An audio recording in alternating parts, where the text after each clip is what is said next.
कैसन बानी जी, बहुत बढ़िया। तो जैसा मैंने कहा था, मैं हाथ से पढ़ाने वाला हूँ जितना भी ज्योग्राफी का पोर्शन है, क्योंकि आप लोगों की बहुत अधिक डिमांड थी कि सर हाथ से ही पढ़ा दीजिए, वही चीज हमें अच्छी लगेगी। तो मैंने कहा था कि ठीक है भाई, I am going to teach you in the hand as well. ठीक है, from now on I am going to teach you in the this format. ठीक है, I hope you getting this. चलो तो स्टार्ट करते हैं अपने आज के इस टॉपिक को।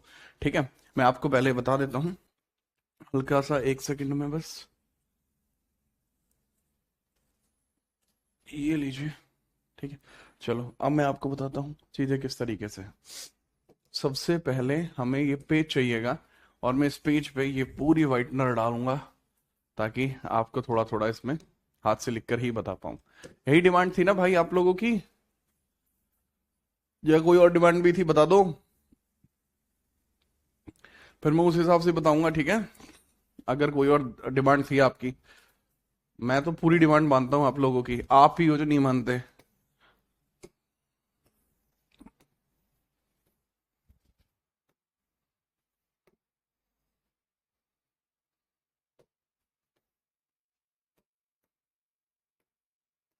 ये लो भाई, आप पूरी डिमांड मान ही जाएंगे आपकी। यहाँ पे अपन लोग डालते हैं हेडिंग, वर्ल्ड ज्योग्राफी, और कॉन्टिनेंट्स में भी आज कौन सा है? Africa continent. वर्ल्ड ज्योग्राफी अर्थात विश्व भूगोल। विश्व भूगोल, विश्व भूगोल, इसका मतलब है वर्ल्ड ज्योग्राफी। वर्ल्ड जियोग्राफी, ठीक है, याद रखेंगे, वर्ल्ड ज्योग्राफी। ठीक बात, यस सर। अब वर्ल्ड ज्योग्राफी के अंदर जो हमारा टॉपिक है वो कौन सा है? ठीक है। शिवम भाई आज रिप्लाई कर देंगे आप सभी को। ठीक है, इसके अंदर हम कॉन्टिनेंट्स पढ़ रहे थे, कॉन्टिनेंट्स। और कॉन्टिनेंट्स में भी कौन सा कॉन्टिनेंट है आज? आज अफ्रीका कॉन्टिनेंट की बारी है। अफ्रीका कॉन्टिनेंट की बारी है, अफ्रीका।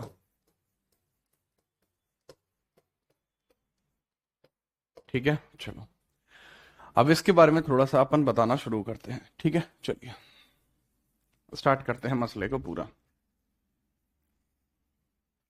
भाई आपके जो भी डाउट हो ना, हिमांशु डाट, श्याम बाबू, रवि रंजन, प्रीति कुमार, विश्वजीत, मोहित, ठीक है, और भाला भाई, ठीक है, आप सभी के डाउट मैं क्लास के एंड में लूंगा। अभी थोड़ा टॉपिक पे फोकस रखेंगे। ठीक है, थोड़ा सा टॉपिक के ऊपर थोड़ा ध्यान रखते हैं। ठीक है, चलो। विश्व भूगोल, वर्ल्ड ज्योग्राफी, इसमें अब एक टॉपिक आता है जिससे आप पूरी की पूरी वर्ल्ड ज्योग्राफी को आसानी से खत्म करने के क्रम में बढ़ रहे हैं। तो अब से पहले जो आपने कॉन्टिनेंट मुझसे पढ़ा, अब से पहले जो महाद्वीप आप लोगों ने मुझसे पढ़ा, वो सबका सब आपका स्लाइड बेस्ड था, जिससे कि आपका समय भी बच रहा था और थोड़ा तेजी से उस चीज को हम आगे बढ़ा भी रहे थे।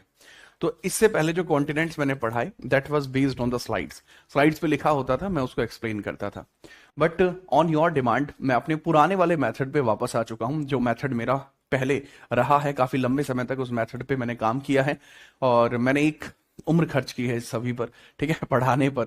तो अभी हम डिस्कशन करने वाले हैं ज्योग्राफी के अंदर ही, वर्ल्ड ज्योग्राफी के अंदर अफ्रीका कॉन्टिनेंट पर। और अफ्रीका कॉन्टिनेंट को मैं जो पढ़ाने वाला हूं वो हैंड रिटन फॉर्मेट में पढ़ाने वाला हूं, हैंड रिटन फॉर्मेट में पढ़ाने वाला हूं।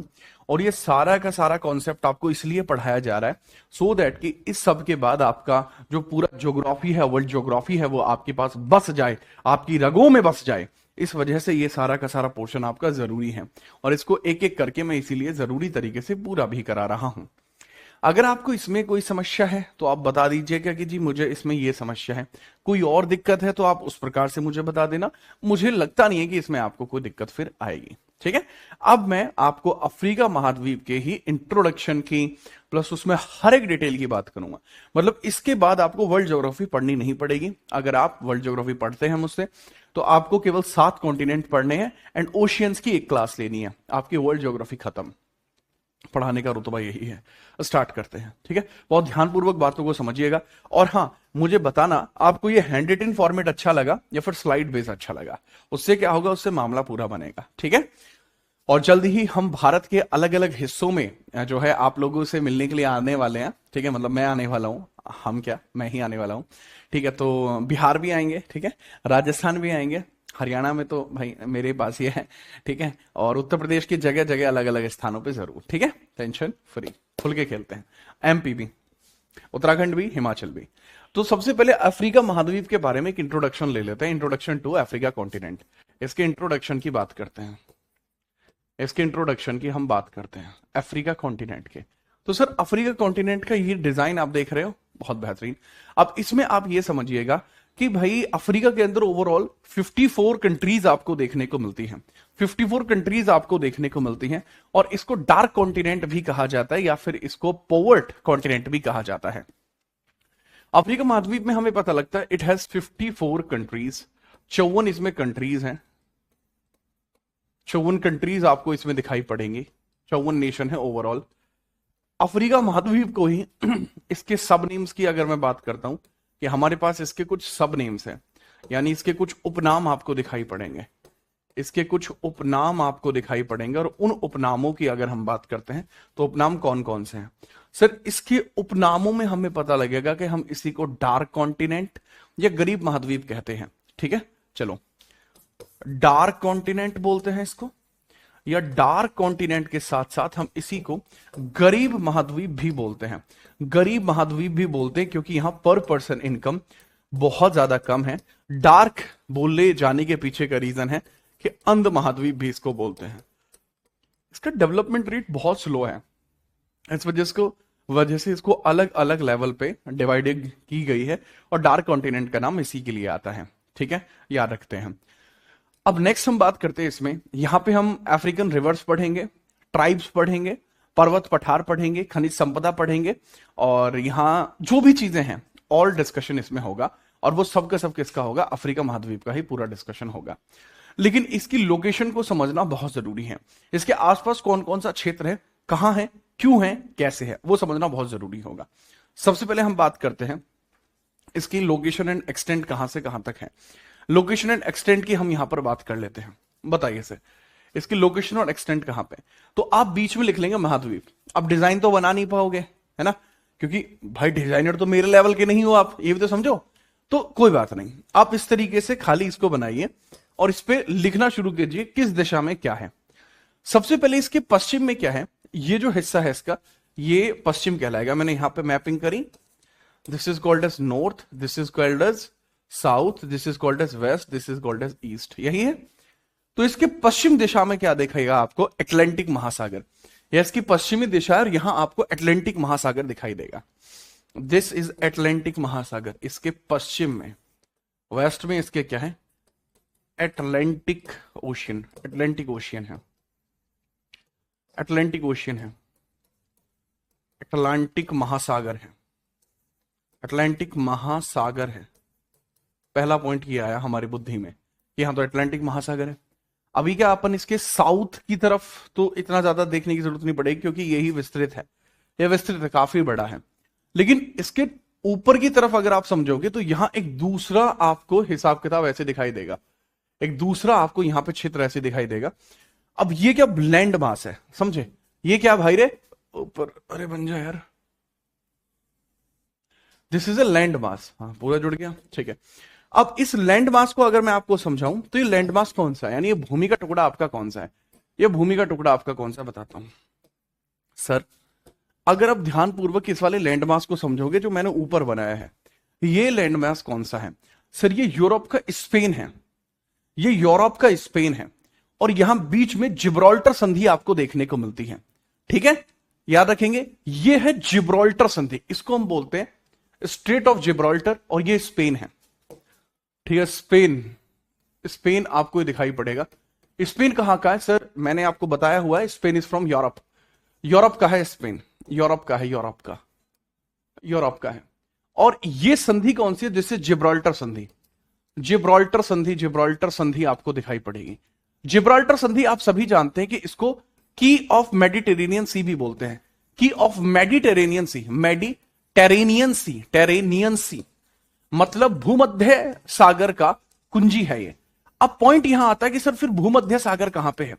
क्योंकि आपने ये तो बताया हुआ है कि ये सारा अटलांटिक है, तो अटलांटिक यहां तक भी है, अटलांटिक यहां तक भी है, तो भाई रे इधर अटलांटिक ही तो है, तो भूमध्य सागर कहां पे है मेरे लाल?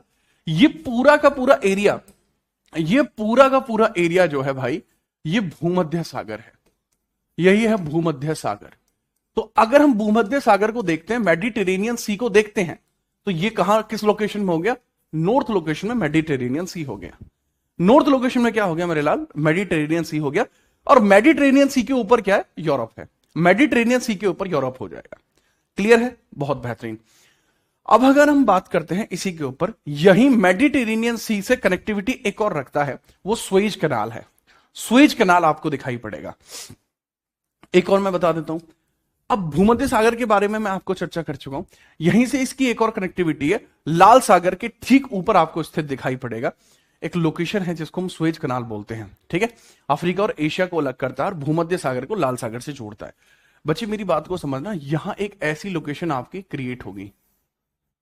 ठीक है, अब ये लोकेशन क्या है? Now you should have to be understand this. अभी आप लोगों को ये वाली बात समझनी पड़ेगी बच्चे, कि ये वाला जो पॉइंट है, दिस इज एशिया, ये एशिया है मेरे लाल। ये क्या है? दिस इज एशिया, ये एशिया है। समझ पाओगे ये क्या है? So this is Asia. इसमें मैं कलर भर देता हूं भाई, दिस इज एशिया। अरे गलत भर दिया, अच्छा ये है एशिया। ठीक है, ओके, दिस इज एशिया, आप समझ गए। और एशिया के साथ ही यहां पर है ना एक छोटा सा पॉइंटर, ये आपका थोड़ा एक्सटेंडेबल दिखेगा। मैं आपको बना के दिखा देता हूं, ये थोड़ा सा आपको यहां पर एक्सटेंडेबल दिखेगा, ये यहां पर आपको थोड़ा सा एक्सटेंडेबल पोर्शन दिखेगा। एक्सटेंडेबल पोर्शन ये आपको यहां पर दिखेगा ऐसे थोड़ा सा, और उसके पीछे का मैं रीजन भी समझाऊंगा ऐसा क्यों दिखता है।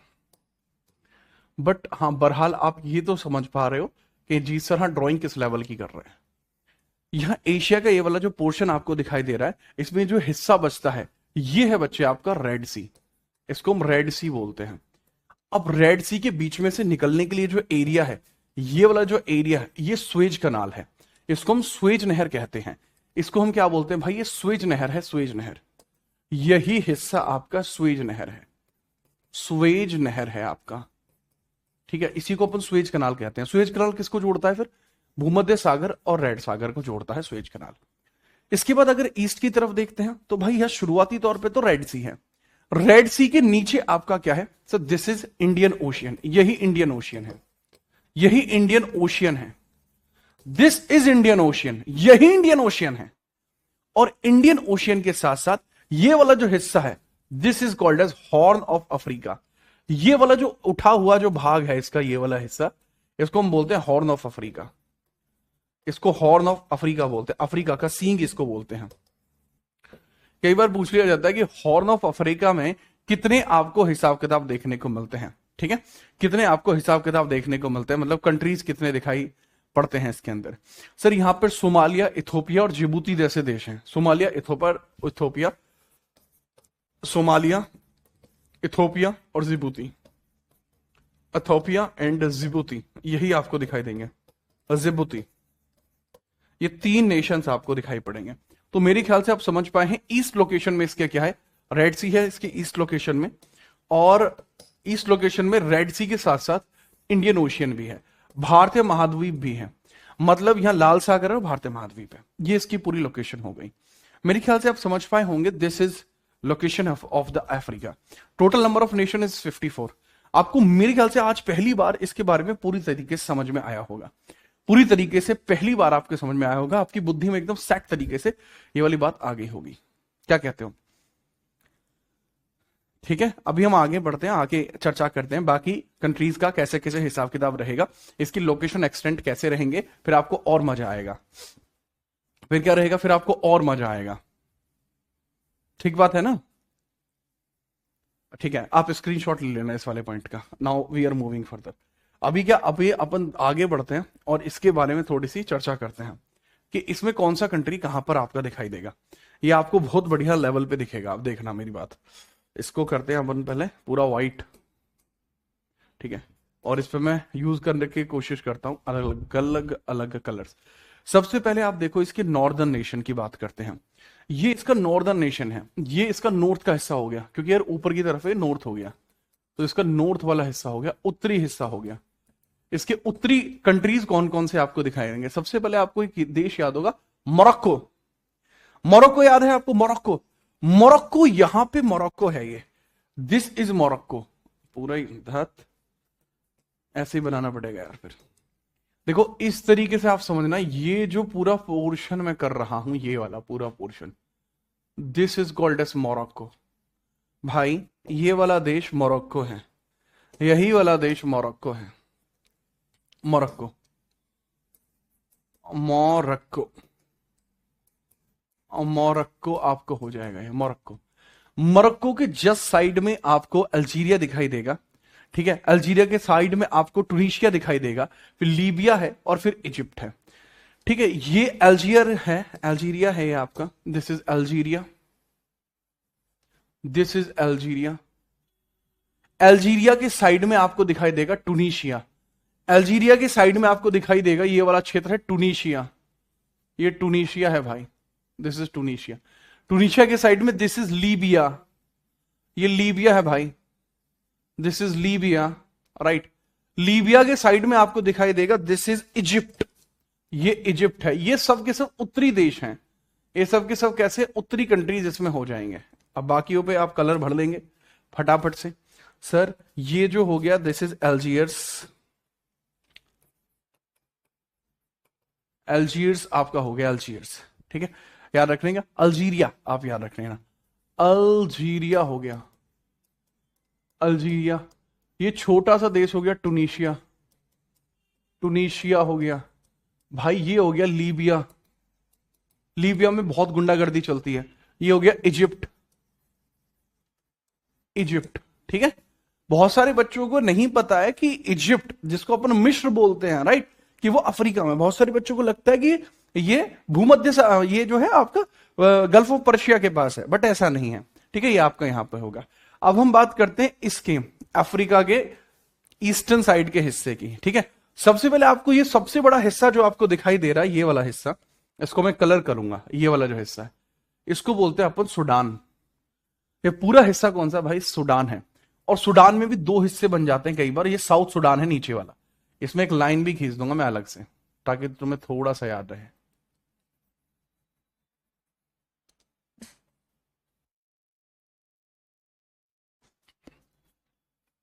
ये पूरा हिस्सा जो है दिस इज सूडान। अब इसमें जो बीच में लाइन खींची है मैंने, ये साउथ सूडान को दर्शा रही है। हालांकि इस पे इतना ज्यादा चर्चा कभी हुई नहीं, बट ये सूडान है। यही कंट्री कौन सा? This is Sudan. सूडान में भी अच्छी खासी लेवल की गुंडागर्दी चलती है। सूडान का बॉर्डर लीबिया को टच करता है, तो सूडान और लीबिया की आपस में बहुत बार घूसा बाजता रहता है, उसमें भी थोड़ा सा आप याद रखेंगे। अब इसके अलावा इरिटीरिया, इरिटीरिया बहुत छोटा सा नेशन है, इसको मैं पेन से कलर कर दूंगा, ये है इरिटीरिया। ये वाला जो नेशन आपको पिंकिश कलर का दिख रहा है, दिस इज कॉल्ड एज इरिटीरिया, यही है इरिटीरिया। इरिटीरिया आपका नेशन हो जाएगा, दिस इज इरिटीरिया। इरिटीरिया के बाद फिर आता है ये आपका जो क्षेत्र है, जिसको हम बोलते हैं the horn of Africa. Horn of Africa में अंदर की तरफ वाला कौन सा हो जाएगा? देखो मेरी बात को समझना, ये वाला जो हिस्सा है जिसको मैंने अभी हॉर्न पे क्लिक करके बताया है, सर इस हिस्से को क्या कहा जाता है? This is called as Ethiopia. बाहर की तरफ सोमालिया, उसके नीचे केनिया, फिर उसके नीचे तंजानिया। देखो बच्चे ये वाला जो क्षेत्र है ये है इथोपिया, इथोपिया, इथोपिया का बॉर्डर बना देता हूं, this is called as Ethiopia. ये बना इथोपिया।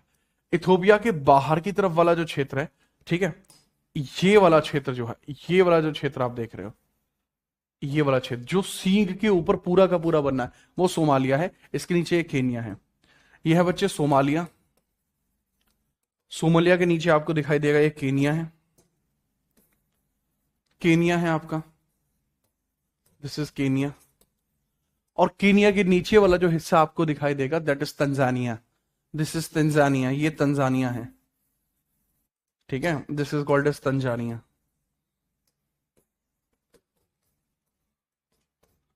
तंजानिया, ये तंजानिया है आपका। इन क्षेत्रों के बारे में थोड़ा सा याद रखते हैं, ठीक है, याद रखना। ठीक बात, मजा आया, ठीक है। अब इंपोर्टेंट हम समझते हैं इथोपिया और सूडान जो होता है, ठीक है, ये थोड़ा जरूरी होगा। इथोपिया और सूडान में इसको आराम से आगे भी पढ़ाऊंगा, क्योंकि बहुत सारी नदियां यहां से गुजरती हैं, इसलिए थोड़ा सा जरूरी है ये, ठीक है। अच्छा, अगर हम बात करते हैं ये द्वीप कौन सा ये आ रहा है, बाकियों के बारे में तो बताता रहूंगा, पहले इसके बारे में बता देता हूं।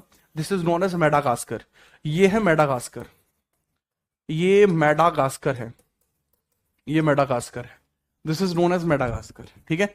अभी हम बात करते हैं पश्चिमी देशों के बारे में, पश्चिमी देशों के बारे में हम बात करते हैं, और मध्य के बारे में बात करते हैं, ये सारी की सारी बातें होंगे। एक काम करता हूं, पश्चिमी देश और इनके बारे में मैं आपको मैप दे देता हूं, क्योंकि जो इंपोर्टेंट नेशन है बेटा वो तो यही है, इसके अलावा इंपोर्टेंट नेशन और कोई है ही नहीं जो जिसकी आपको मैपिंग की जरूरत पड़े। कारण भी है इसका कि मैपिंग की जरूरत इस वाले में कभी पड़ेगी नहीं, तो जो बचा हुआ पोर्शन है उसके बारे में अगर मैं चर्चा करूं, बचे हुए पोर्शन का दे रहा हूं मैं, खाली मैं पूरे के पूरे अफ्रीका महाद्वीप के लिए नहीं दे रहा, केवल आपको बचे हुए पोर्शंस का दे देता हूं, जो पश्चिमी कंट्रीज वगैरह हैं, ये वाला। ये सिर्फ एक स्लाइड है आज जो मैं पूरी यहां पर दूंगा, और कोई स्लाइड नहीं दूंगा। इसमें मैंने खाली पश्चिमी देशों के बारे में बताया कि बच्चे ये पश्चिमी देश हैं आपके, इसमें वेस्टर्न सहारा, मोरिटानिया, माली, नाइजर, नाइजीरिया, कैमरून और गेबॉन। फिर गिन्नी की खाड़ी के देश हैं, ये गिन्नी की खाड़ी है, गिन्नी की खाड़ी के देश हैं बिसाऊ, लाइबेरिया, सियरा लियोन, गिन्नी, कोटे डियावर, घाना और बैनन। फिर मध्य अफ्रीका में आपका सेंट्रल अफ्रीका है, कोंगो गणराज्य है, युगांडा, रवांडा है। साउथ अफ्रीका में आपको जो देखने को मिल जाएगा ये वाला हिस्सा साउथ अफ्रीका का है, ठीक है। यहां आपको साउथ अफ्रीका, लेसोथो, ठीक है, नाइमीबिया, अंगोला, बोत्सवाना, जिम्बाब्वे और जाम्बिया, ये वाले क्षेत्र हैं। मैं आपको दोबारा से बता रहा हूं, इनकी मैपिंग की जरूरत नहीं पड़ती कभी भी, क्योंकि यहां कोई ऐसा इंपॉर्टेंट काम ही नहीं हुआ जिसकी कभी जरूरत पड़ेगी।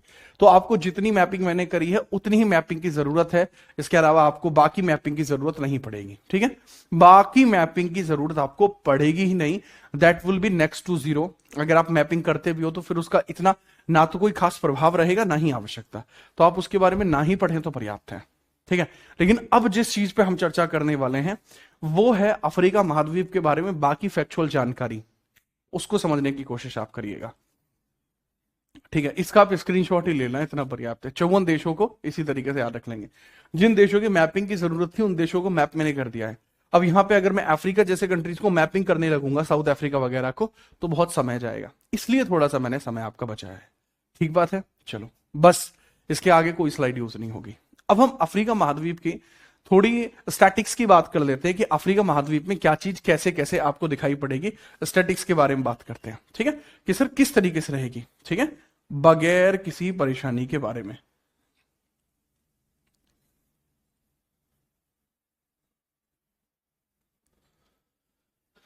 ठीक है लीजिए फिर स्टार्ट करते हैं। यह है आपका अगेन अफ्रीका। अब अफ्रीका के बारे में धीरे धीरे थोड़े थोड़े फैक्ट अपन जानते चलेंगे।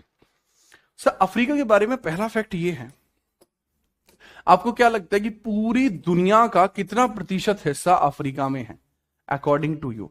अगर मैं आपसे पूछता हूं कि भाई पूरी अफ्रीका को अगर अपन देखते हैं तो कितना प्रतिशत हिस्सा अफ्रीका के पास होगा? देखो मैं आपको एक नंबर देता हूं, पूरी दुनिया का लगभग 20%, 20.4% हिस्सा अफ्रीका के पास है, यानी 1/5 हिस्सा, ठीक है। World's 1/5 is Africa, world's 1/5 is Africa. Africa पूरे विश्व का 5वां हिस्सा है ये, क्योंकि लगभग 20.4% है ये। अप्रोक्स है, अप्रोक्स नंबर है आपका कितना? अप्रोक्स नंबर है 20.4%, कि भाई 20.4% का हिस्सा आपको यहां दिखाई पड़ेगा, लगभग का हिस्सा है ये, ठीक है। तो दुनिया में अफ्रीका का लगभग 20.4% हिस्सा, 1/5 हिस्सा आपको देखने को मिलता है, पूरे विश्व के क्षेत्रफल का इतना है। दूसरा हम बात करते हैं 54 अफ्रीकी देशों का, अगर हम बात करते हैं, आपको अफ्रीकन यूनियन आपको देखने को मिलता है। इसका हेडक्वार्टर कहां पे? अदिश अबाबा, इथोपिया की राजधानी में। अब इथोपिया कहां पे है? दिस इज इथोपिया, इसलिए तो मैंने बताया था दिस इज इथोपिया। इथोपिया की राजधानी में अगर हम देखते हैं, दिस इज इथोपिया। और अगर हम बात करते हैं 54 देशों का जो संघ है, 54 देशों का संघ है, वो कहलाता है अफ्रीकन यूनियन। वो कहलाता है अफ्रीकन यूनियन कहलाता है। ये थोड़े ऊंचाई पर है। तो पूरे के पूरे अफ्रीका का सबसे ठंडा स्थान है अदिश अबाबा, इसी वजह से यहां पर यह स्थित है। संघ, इसका हेडक्वार्टर कहां पर है? अदिश अबाबा में है। अदिश अबाबा, अबाबा, एडिश अबाबा। अब दोबारा से अदिस अबाबा कहां पर है? सर जो अदिस अबाबा क्षेत्र है दैट इज एट इथोपिया, ये इथोपिया में है। पॉइंट क्लियर होते जा रहे हैं एक एक करके। नेक्स्ट अगर हम बात करते हैं इसी के बारे में, दुनिया का 18% जनसंख्या यहां पर निवास करती है। याद रखना 18% जनसंख्या निवास करती है। ठीक है, चलो आपको मैं एक और कीर्तिमान बताऊंगा कि यहां लेवल क्या है। अगर मैं आपको बताऊं 18% population of whole world, 18% population of whole world, population of whole world, whole world, पूरी दुनिया की 18% से ज्यादा पॉपुलेशन। इंडिया की पॉपुलेशन अगर इस पूरे महाद्वीप की पॉपुलेशन को भी मर्ज कर दूं उससे भी ज्यादा है। थोड़ा सा याद रखना, ठीक है। एवरेज एज क्या है? एवरेज एज, एवरेज एज की अगर हम बात करते हैं वो 19.7 ईयर है। मतलब इस महाद्वीप पे रहने वाले जो लोग हैं उनकी एवरेज एज 19.7 है। इस हिसाब से हमें एक अंदाजा लग जाता है कि सर इसका मतलब तो ये हुआ कि this is youngest average continent है। जी हाँ, this is continent of young है, इसको हम कॉन्टिनेंट ऑफ यंग बोल सकते हैं। बट इसी बेसिस पर अगर मैं कॉन्टिनेंट ऑफ या कंट्री ऑफ यूथ देखूं, इसको कॉन्टिनेंट ऑफ यूथ बोल सकते हैं। लेकिन अगर मैं यहीं पर एक कॉन्सेप्ट दिखाऊं आपको कि हम कंट्री ऑफ यूथ की बात करें, this is continent of youth. अब अगर मैं कंट्री ऑफ यूथ की बात करता हूं कि सर कंट्री ऑफ यूथ कौन सी है, तो आपको पता लगेगा कि सर जो कंट्री ऑफ यूथ है, ठीक है, यानी युवाओं का देश है, वो भारत है। युवाओं का जो देश है वो कौन सा युवाओं का देश?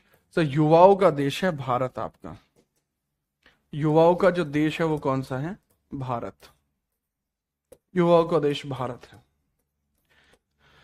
बट युवाओं का कॉन्टिनेंट अफ्रीका है। बेहतरीन, इस बारे में भी थोड़ा सा आप याद रखेंगे।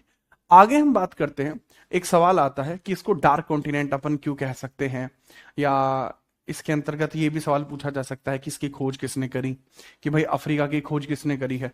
तो ये भी बता दीजिए अफ्रीका की खोज किसने करी है? अफ्रीका की खोज किसने करी?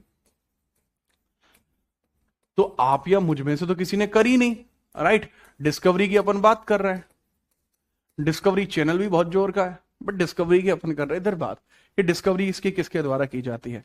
तो इसकी डिस्कवरी करते हैं डेविस लिविंगस्टन, नाम है डेविस लिविंगस्टन। डेविस लिविंगस्टन के द्वारा खोज की जाती है, डेविस लिविंगस्टन, स्टन इसको खोज करते हैं। अब देखो यहां बात को समझना, यहाँ खनिजों का विशाल भंडार है। मतलब यहाँ बहुत सारे मिनरल्स पाए जाते हैं, जैसे आपका आयरन ओर हो गया, या कच्चा माल हो गया, कोयला हो गया, बहुत अधिक मात्रा में पाया जाता है। यहाँ कृषि योग्य भूमि बहुत कम है। यहाँ एग्रीकल्चर लैंड सभी महाद्वीपों की तुलना में सबसे ज्यादा कम है। यहाँ एक सवाल बनता है एग्रीकल्चर लैंड को लेकर। एग्रीकल्चर एग्रीकल्चर एग्रीकल्चर लैंड जो है यहां पर क्या है? लोएस्ट है, लोएस्ट है। अगर मैं बात करूं मैक्सिमम एग्रीकल्चर लैंड कहां पे है, आपका जवाब क्या हो गया? Asia, north America. सबसे ज्यादा एग्रीकल्चर लैंड नॉर्थ अमेरिका में है, जबकि सबसे कम आपको दिखाई पड़ती है अफ्रीका में। ठीक है, इसके बारे में थोड़ा याद रखना। यहाँ टेक्निकली बहुत ज्यादा अभाव रहता है। यहाँ हीरे सोने की खान तो काफी सारी है, लेकिन उन्हें निकालने के लिए तकनीक नहीं है। रीजन है कि इसका कभी डेवलपमेंट इतना हो नहीं पाया। बंदरगाह बहुत कम है, चारों तरफ से समुद्र से घिरा है, स्टिल बंदरगाह बहुत कम है। जो मेजर आबादी है वो ट्राइबल जीवन व्यतीत करती है, क्योंकि जैसा मैंने बताया कि यहाँ ज्ञान का प्रकाश इतना पहुंच नहीं पाया, इस वजह से यहाँ पे समस्या थोड़ी ज्यादा रहती है। तो थोड़ा सा ऐसे ऐसे थोड़ा रहता है। ठीक बात है, चलिए अब हम बात करते हैं। चलो सर ये तो आपने बता दिया, लेकिन सर जी हमने सुना है कि अफ्रीका महाद्वीप एकमात्र ऐसा महाद्वीप है जहां से तीनों रेखाएं होकर गुजरती हैं। बिल्कुल सही बात है, अफ्रीका एकमात्र ऐसा महाद्वीप है जहां से तीनों रेखाएं होकर गुजरती हैं। अब मैं यहां तीनों रेखाएं अफ्रीका से गुजार दूंगा, ठीक है। तो इससे होने वाली जो आपकी लैटिट्यूड लाइंस हैं उनकी हम बात करते हैं। Latitude lines, latitude lines passing Africa, passing Africa. Africa. ठीक है, तो लैटिट्यूड लाइंस जो पास करती हैं अफ्रीका को पार करने वाली आपकी अक्षांश रेखाएं, अफ्रीका पार करने वाली अक्षांश रेखा, अफ्रीका पार करने वाली अक्षांश रेखाएं, अक्षांश रेखाएं, अफ्रीका पार करने वाली अक्षांश रेखाएं जो हैं, हम उसका डिस्कशन कर लेते हैं। अफ्रीका को पार करने वाली अक्षांश रेखाएं कौन कौन सी हैं? पहली है कर्क, भूमध्य एंड मकर। कर्क, भूमध्य और मकर है। कर्क 23.5 डिग्री नॉर्थ, इसको हम बोलते हैं कैप्रिकॉन, इसको अपन बोलते हैं कैप्रिकॉन लाइन, इसको हम क्या बोलते हैं? Capricorn line, Capricorn 23.5 degree north Capricorn line आपको ये कहलाती है। ठीक है, इसको ट्रॉपिक ऑफ कैप्रिकॉन अपन बोलते। अरे यार इन रेखाओं में पता नहीं क्यों मैं लिखने में इंग्लिश में बहुत बार गलती कर देता हूं। ये ट्रॉपिक ऑफ कैंसर है, कैंसर है, बट वो अच्छी बात है कि मुझे याद तुरंत आ जाता है। ये गलत लिख दिया है, this is tropic of cancer. अभी हम इसके बारे में डिस्कशन करते हैं, किस देशों से गुजरती है? 7 देशों से गुजरती है। मैंने याद रख रखा है 7, 6, 5, बहुत आसान हो जाएगा। ये 7 देशों से गुजरती है। इसके बाद आपकी भूमध्य सागर होगी, मेडिटेरेनियन लाइन होगा 6। फिर आपकी होगी सबसे नीचे मकर, वो 5 होगी। कैप्रिकॉन होगी, वो 5 होगी। कैप्रिकॉन लाइन वो 5 देशों पर होगी। अपन लोग इसको ऐसे भी याद रख सकते हैं, भूमध्य रेखा है ये, भूमध्य रेखा है, और ये कितनी है सर? 0 डिग्री है। और इधर होगी आपकी मकर रेखा है, ये क्या होगी? 23.5 डिग्री साउथ होगी, 23.5 डिग्री साउथ होगी। तो ये कुछ इस प्रकार से चलती है, 7, 6, 5, 7, 6, 5। अब साथ में आपको देशों से जो गुजरती है वो समझना कौन कौन से देशों से होकर गुजरती है। ठीक है, सबसे पहले हम बात करते हैं, ये वाले क्षेत्र से होकर गुजरेगी। ये वाला देश कौन सा है सर? इस वाले देश को कहा जाता है हमारे यहाँ वेस्टर्न सहारा, इसको बोलते हैं। इसके बाद मॉरिटानिया होगा, माली होगा। ठीक है, कौन सा होगा इसके अलावा? मॉरिटानिया होगा, माली होगा। छोटे छोटे देश आपको देखने को मिलते हैं। ठीक है, यहां से लगभग गुजारनी पड़ेगी मुझे। हाँ, यहां से ये हो गया, एक सेकेंड भाई। ठीक है, वेस्टर्न सहारा, पहला देश वेस्टर्न सहारा। अगला देश आपको देखने को मिल जाएगा मॉरिटानिया। अगला देश होगा आपका माली, अल्जीरिया। राइट, माली हो गया सर। देन आपका अल्जीरिया हो गया, नाइजर हो गया। नाइजर को हल्का हल्का टच करके निकलेगी, नाइजर को हल्का हल्का टच करके निकल जाएगी। ठीक है, नाइजर को। फिर लीबिया और मिस्र हो जाएगा। तो यहां से गुजरती है। तो ये 5 नेशंस आपके हो गए। मैं अब इनको मैच भी कर देता हूं। आपको दिख रहा है ना या नहीं दिख रहा? चलो कोई नहीं, मैं मैच करता हूं। लाइन सीधी जानी चाहिए तो मुझे भी लाइन सीधी खींचनी पड़ेगी, नहीं तो मैपिंग का कोई मतलब नहीं बचता। मैं यहां कहीं इस लाइन को खींचूंगा तो यह बिल्कुल एक्यूरेट निकलेगी। लाइन को थोड़ा सा मैं विड्थ दे देता हूं ताकि, हाँ ठीक है,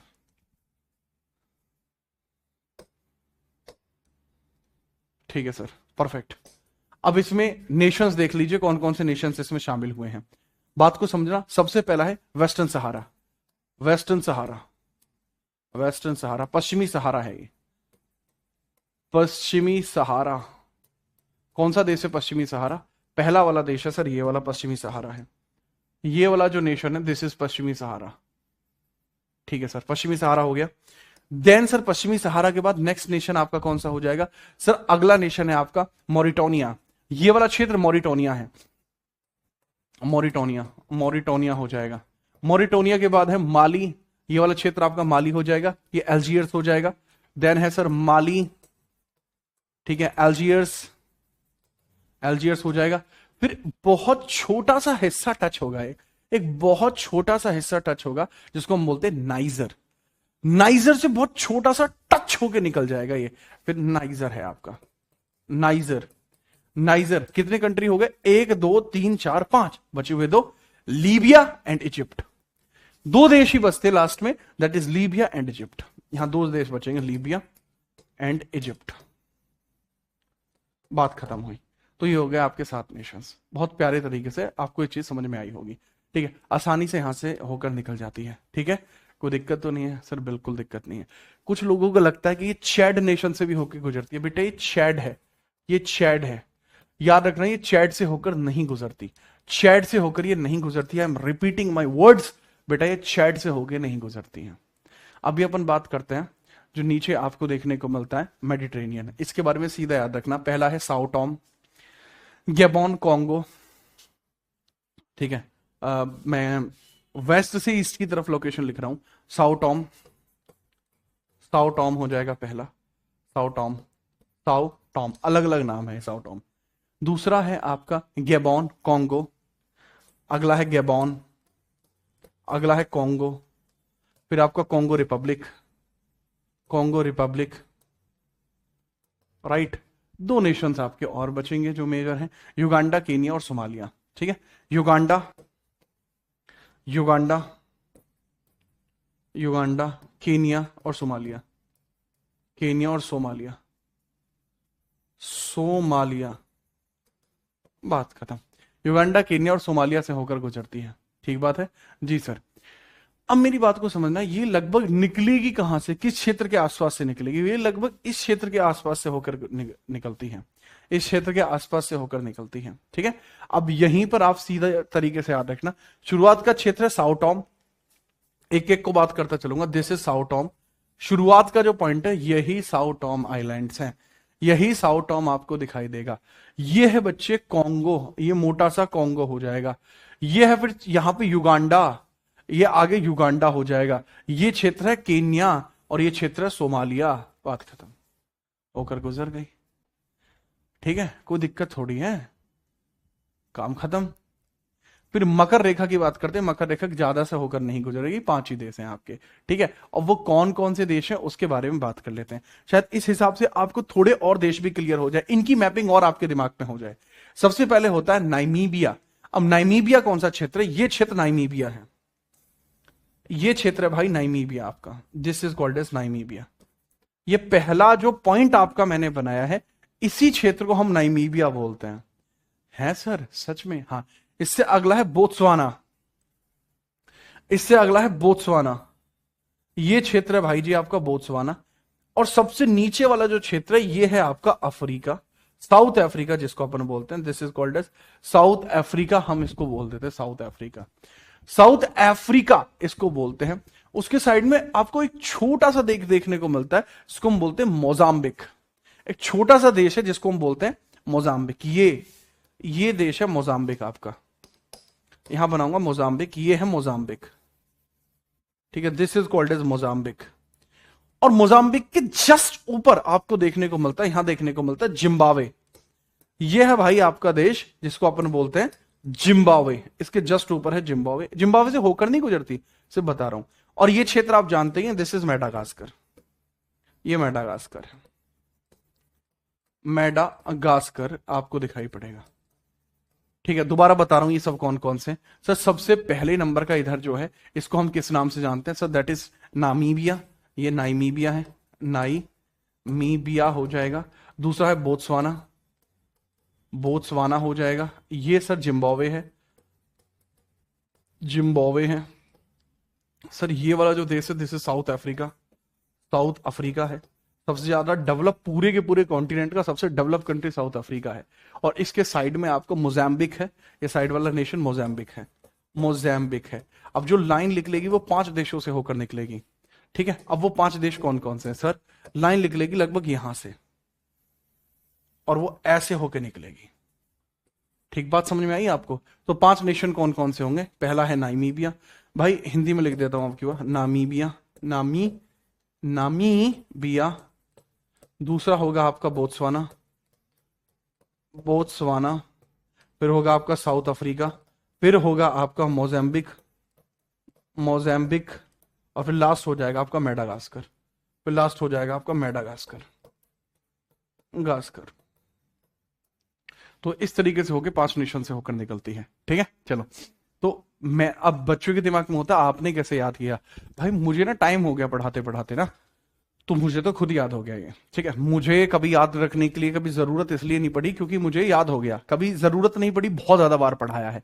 आप कैसे कर सकते हो, आप भी इसको रिपीटेडली पढ़ोगे तो ये वाली सारी चीजें आपके दिमाग में बैठ जाएंगी। अब ये बताना भी इसलिए जरूरी था क्योंकि पेपर में बार बार बनता है। नहीं बन रहा होता तो मैं क्यों ही बताता, है ना। अगर नहीं बन रहा होता तो मैं इस चीज को बताता ही नहीं, है। तो थोड़ा सा याद रखना। तो थोड़ा सा आप इसके अंतर्गत याद रखेंगे। अब यहाँ पे छोटे छोटे पॉइंटर्स हैं जिसके बारे में और लोकेशन का पता होना चाहिए। जैसे पहला पॉइंट आपका आता है गिन्नी की खाड़ी कहां पर है। सर ये वाला क्षेत्र गिन्नी की खाड़ी में आपको देखने को मिलता है। ये वाला क्षेत्र गिन्नी की खाड़ी कहलाता है, ठीक है। क्योंकि यहां 0 डिग्री है, दोनों चीजें 0 0 डिग्री हैं। यहां 0 डिग्री आपकी लाइन ये वाली भी है और ये भी 0 डिग्री है। Sir this is 0 degree 0 degree. ये लॉन्गिट्यूड है, this is called as longitude. 0 degree longitude है और लैटिट्यूड भी 0 डिग्री है, लैटिट्यूड भी 0 डिग्री है। तो ये वाला पॉइंट क्या कहलाएगा sir, this is called as gulf of Guinea. ये गल्फ ऑफ गिन्नी कहलाता है। अच्छा मुझे क्यों याद है gulf of Guinea, gulf of Guinea. मेरी छोटी बहन जो है उसको हम प्यार से गिन्नी भी बोल देते हैं, जो मेरी छोटी वाली बहन है, ठीक है। तो ऐसा है, तो आप ऐसे याद रख सकते हैं भाई अपने हिसाब से जो भी आप कुछ मैच इस पे करना चाहें, ठीक है। अच्छा अगर हम बात करते हैं, ये ट्रॉपिकल जोन है आपका, मकर रेखा के और कर्क रेखा के जो बीच का जोन होता है। अगर आप कभी मकर रेखा और कर्क रेखा के बीच के जोन की बात करोगे, ये वाला जो क्षेत्र होता है, इस क्षेत्र को अपन किस नाम से जानते हैं sir, this is known as tropical zone. अब ट्रॉपिकल जोन होने की वजह से मैं आपको बता दूं, ये ट्रॉपिकल जोन में 54 में से 52 ऐसे देश हैं जो ट्रॉपिकल जोन में हैं अफ्रीका के। और ट्रॉपिकल जोन में होने की वजह से बहुत अधिक गर्मी यहां पर पड़ती है, ठीक है। ये एकमात्र ऐसा देश है, ये चारों गोलार्ध में है। गोलार्ध का मतलब होता है हेमिस्फीयर्स में। भाई इस बात को आप समझना, जो जो समझे इस बात को जरूर बताना कि देखो इस वाले पॉइंटर को अगर आप समझते हैं, ये 0 डिग्री है, तो इधर साइड क्या होगा सर, ये नॉर्दर्न हेमिस्फीयर है, ये सदर्न हेमिस्फीयर है। सर ये ईस्टर्न हेमिस्फीयर है और ये वेस्टर्न हेमिस्फीयर है। तो इस हिसाब से हमें सीधे तौर पर पता लगेगा कि सर नॉर्थ में भी है, वेस्ट में भी है। मतलब एकमात्र ऐसा महाद्वीप है जो हर एक गोलार्ध में स्थित है। हर एक गोलार्ध में आपका स्थित महाद्वीप केवल यही होगा। हर एक गोलार्ध में स्थित महाद्वीप हर एक जगह पे यही होगा, ठीक है। याद रखेंगे, बेहतरीन। मेरे ख्याल से आप इस वाले पॉइंटर को भी समझ पाए होंगे और आपको इस समझ में पूरी तरीके से आया होगा।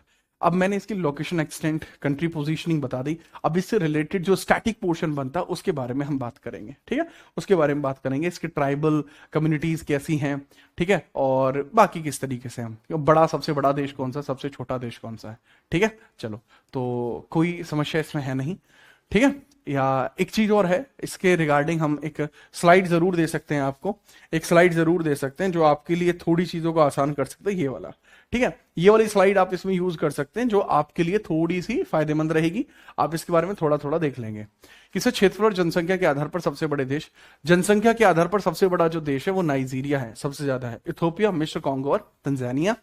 क्षेत्रफल के आधार पर सबसे बड़े देश, ये पॉपुलेशन है, क्षेत्रफल अल्जीरिया दुनिया का 10वां देश है, कांगो, सूडान, लीबिया और चाड है। मानव का पालना, इथोपिया और पूर्वी अफ्रीका को मानव का पालना कहते हैं, क्रेडल ऑफ ह्यूमन काइंड कहते हैं, क्योंकि यहीं से हमारे पूर्वज होमो सैपियंस के पहले एविडेंस मिलते हैं। तो इस चीज को आप बहुत ध्यान से याद रखना, ठीक है। तो आपके लिए पूरे के पूरे इस मेथड को हमने नए तरीके से डिजाइन किया है, ठीक है। इसको फटाफट से आप नोट करेंगे। तो भाई आज के लिए यहीं तक रहेगा, ठीक है। अभी हमारी और आपकी मुलाकात होगी अगली क्लास में, लेकिन मुझे तब तक ये बताओ भाई, आप सब लोग मिलके आपको कौन सा मेथड पसंद आया, हाथ से लिखने वाला, ठीक है, कौन सा, या स्लाइड वाला, कौन सा मेथड बढ़िया लगा आपको। देखो अगर आप पहली बार पढ़ रहे हो, मैं आपको पर्सनल ओपिनियन देता हूं, अगर आप पहली बार पढ़ रहे हो तो फिर हाथ से लिखने वाला तरीका ही बेस्ट है, उसके आगे सारे तरीके फेल हैं। उस तरीके में मैंने पढ़ाना इसीलिए शुरू करा था क्योंकि मुझे सारा याद है, पहली बात, ठीक है। इस बात में मुझे घमंड भी है, और बताओ याद करने में ना मैंने बहुत लंबा टाइम खर्च करा है। हाँ हिमांशु भाई, बट हाँ ये तरीका आपको ज्यादा पसंद आया होगा कंपैरेटिवली, क्योंकि ये बहुत आसानी से याद करा देता है। आज वाला मेथड ज्यादा अच्छा लगा। भाला राम को भी, ट्विंस को भी।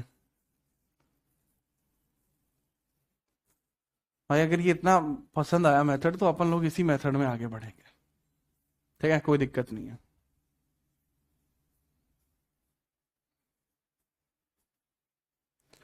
ठीक है भाई, कोई नहीं, अभी अपन कल मिलेंगे। थोड़ा सा याद रखना। ठीक है। कानपुर का प्लान बहुत जल्दी बनाऊंगा यार। कैसन बानी रउआ, ठीक बानी के नाही? अरे ठीकन बानी जी। बहुत बढ़िया। अच्छा लगा।